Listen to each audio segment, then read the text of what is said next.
Hello guys, आज हम लोग हिंदी में एक्सप्लेन करेंगे बी वर्ड वाज स्टोरी, जो आईएससी कोर्स की स्टोरी है। अगर आपको मेरा एक्सप्लेनेशन अच्छा लगे तो आप मेरे चैनल को सब्सक्राइब करिएगा, मेरी वीडियो को लाइक और शेयर करिएगा। तो चलिए हम लोग अपनी स्टोरी को स्टार्ट करते हैं। B word was story V S. Naipaul ने लिखी है। ये स्टोरी बी वर्dsworth पे है। अब यहाँ पर नरेटर जो है अपने बचपन के दिनों को याद कर रहा होता है और वो ये सोच रहा होता है कि उसका घर कितना फेमस था हॉस्पिटैलिटी के लिए। हॉस्पिटैलिटी मतलब दूसरों की मदद करने के लिए, गरीबों को कपड़े देने के लिए, खाना देने के लिए उसका घर फेमस था। और उसके घर में बहुत से लोग आते थे खाना लेने के लिए और पैसे लेने के लिए। और वो ये भी याद कर रहा होता है कि 3 गरीब लोग थे जो डेली आते थे उसके पास खाना लेने के लिए और पैसे लेने के लिए। थोड़ा खाना और पैसे उसके घर से लेते थे, थोड़ा दूसरी जगहों से लेते थे वो 3 लोग। और वो ये भी याद कर रहा होता है कि जितने भी गरीब लोग आते थे वो लोग उसके घर के दरवाजे के बाहर ही रहते थे और जो कुछ उनको चाहिए होता था वो सब उन लोगों को मिल जाता था और वो लोग वहीं से वापस चले आते थे। बट एक दफ़ा एक स्ट्रेंज मैन जो उसके घर के दरवाजे के अंदर आ गया था और वो दिखने में गरीब था क्योंकि वो बहुत फटे ऊंचे कपड़े पहने हुए था और वो नरेटर को सोनी के नाम से बुला रहा था। स्ट्रेंज मैन इंग्लिश बहुत अच्छी बोल रहा होता है और वो नरेटर से कहता है कि उसे उसके यार्ड में जाना है। उसे उसके यार्ड में इसलिए जाना होता है क्योंकि उसको स्ट्रेंज मैन को शौक़ होता है एंट्स और इंसेक्ट को देखने का। तभी स्ट्रेंज मैन नरेटर से कहते हैं कि उनको उसके यार्ड में जाना है।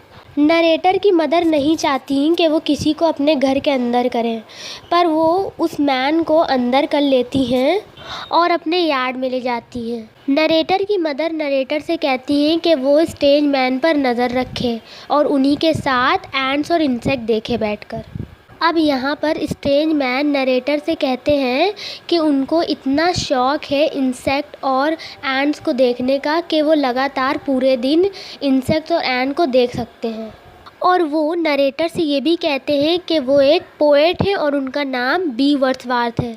वो ब्लैक कलर के हैं तो उनका नाम बी वर्dsworth है। और उनके एक ब्रादर हैं, बी वर्dsworth के एक ब्रादर हैं जिनका नाम है विलियम वर्dsworth। क्योंकि वो गोरे हैं तो उनका नाम विलियम वर्dsworth है। और वो नरेटर से ये भी कहते हैं कि वो बहुत अच्छे वाले पोएट हैं। वो मतलब फ्लावर को देख के उसकी फीलिंग जान लेते हैं, वो ऐसे वाले पोएट हैं। और फिर वो नरेटर को एक पेपर देते हैं, शो करते हैं, दिखाते हैं जिसमें एक पोयम लिखी होती है और वो इस पोयम को बेचना चाहते हैं। मतलब वो अपनी पोयम को नरेटर के हाथों 4 सेंट में बेचना चाहते हैं। बट नरेटर की मदर नरेटर को मना कर देती हैं कि उनको ये पोयम नहीं चाहिए है और वो नरेटर से कहती हैं कि मैं ये पोयम तुम्हारे लिए नहीं खरीदूँगी।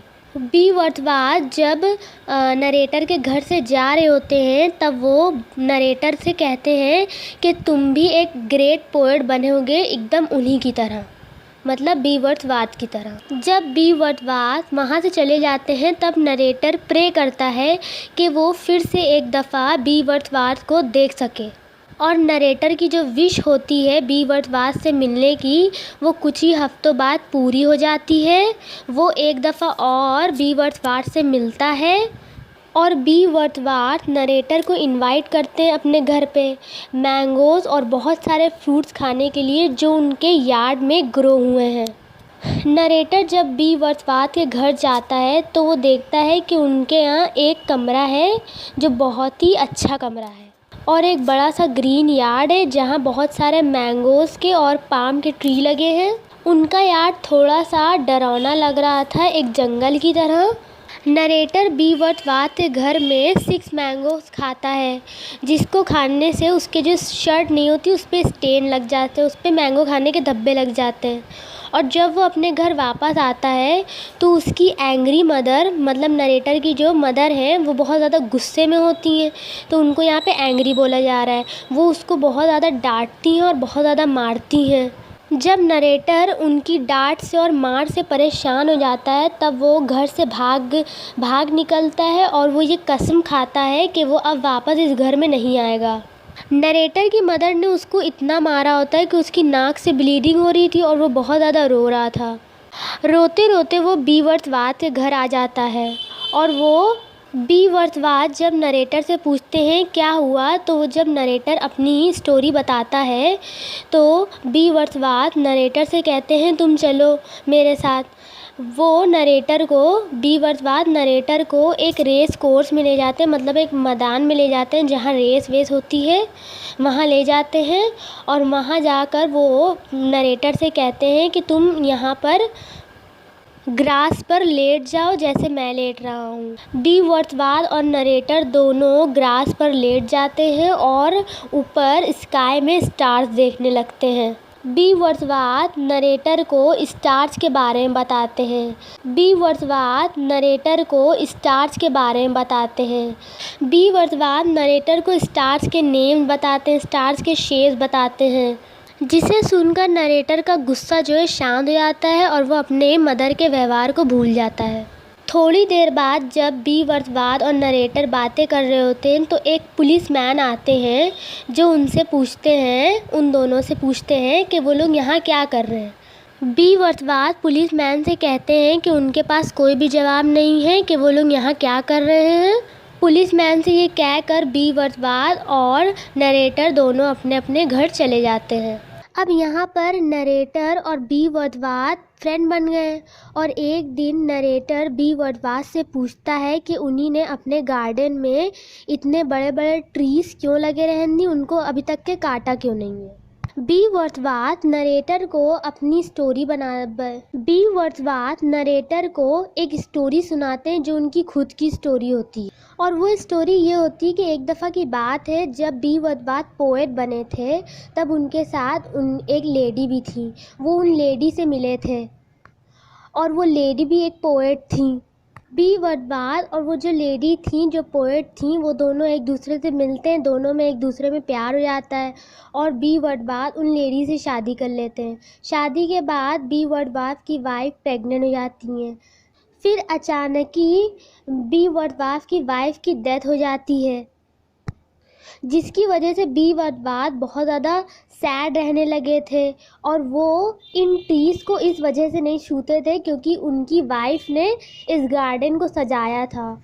और अभी तक के वो ट्री अब बढ़ रहे हैं, वो काटते भी नहीं उन ट्री को क्योंकि उनकी वाइफ ने उन ट्रीज़ को सजाया था। बी वर्थवाद के ट्री को ना काटने की वजह से उनका जो गार्डन है वो डरावना सा वाइल्ड जैसा लगता है और ट्री बहुत ज़्यादा बड़े बड़े से हो गए हैं।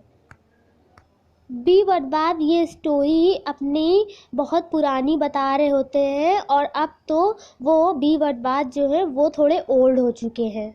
अब यहाँ पर बी वर्थवाद नरेटर को बताते हैं कि वो एक पोयम लिख रहे हैं जो वर्ल्ड की ग्रेटेस्ट पोयम होगी, मतलब वर्ल्ड में सबसे ज़्यादा बड़ी पोयम होगी। और वो अभी तक उस पोयम को लिख रहे हैं और शायद वो 5 इयर्स में, आगे जो 5 इयर्स आएंगे उनमें इस पोयम को पूरा कर लें और उनको 22 इयर्स हो जाएंगे इस पोयम को लिखते लिखते। और वो नरेटर को ये भी बताते हैं कि वो एक लाइन एक मंथ में लिखते हैं पोयम की और वो ये पोयम ह्यूमैनिटी के ऊपर लिख रहे हैं। ह्यूमैनिटी के ऊपर मतलब इंसानियत के ऊपर।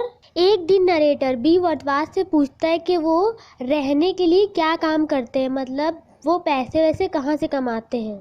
तो बी वर्थवाद कहते हैं कि वो साल में कुछ जगह कुछ टाइम के लिए कैरिबियन सॉन्ग गाते हैं जिससे उनको पैसे मिलते हैं।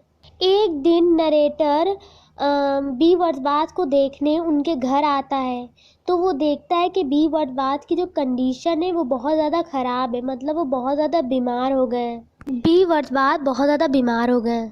नरेटर बी वर्थवाद को देख के रोने लगता है कि उनकी इतनी तबीयत कैसे ख़राब हो गई, पर बी वर्थवाद नरेटर को ये नहीं बताते कि उनकी तबीयत ख़राब है।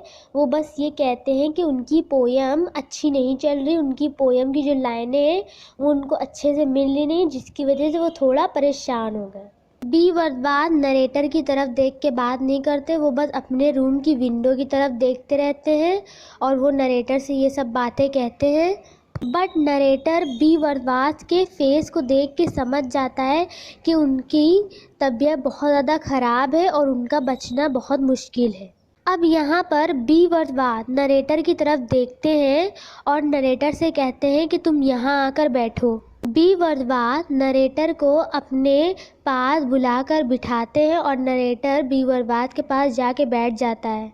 बी वर्दवाद नरेटर से कहते हैं कि तुमने फील कर लिया और मुझे पता था कि तुम्हारी मतलब जो नरेटर की आइज़ है वो एक पोएट की आइज़ है। वो नरेटर से ये सब इसलिए कहते हैं क्योंकि नरेटर ने फील कर लिया होता है कि बी वर्दवाद की बहुत ज़्यादा तबीयत ख़राब है और उनका बचना जो है मुश्किल है।